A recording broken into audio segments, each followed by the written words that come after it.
Rusia mengecam dan mengutuk tindakan militer Amerika Serikat yang menggempur Venezuela.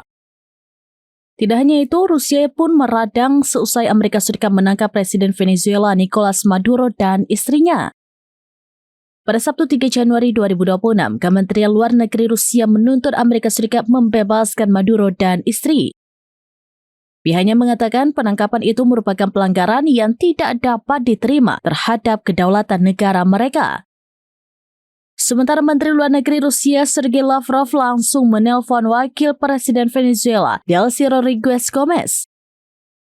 Lavrov menyampaikan solidaritas Rusia terhadap rakyat Venezuela dalam menghadapi agresi bersenjata.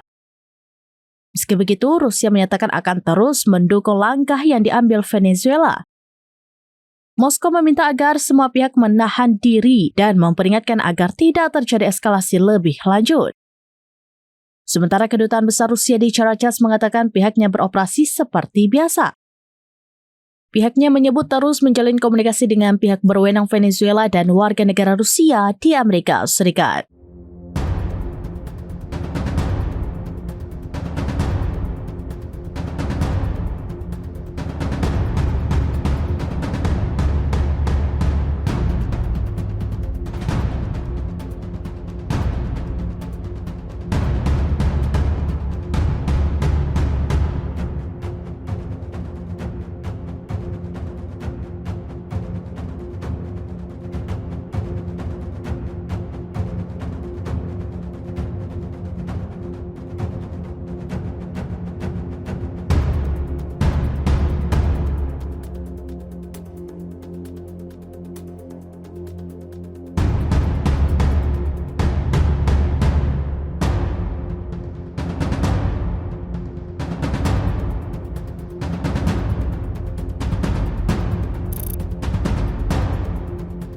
Download Tribun X sekarang, menghadirkan lokal menjadi Indonesia.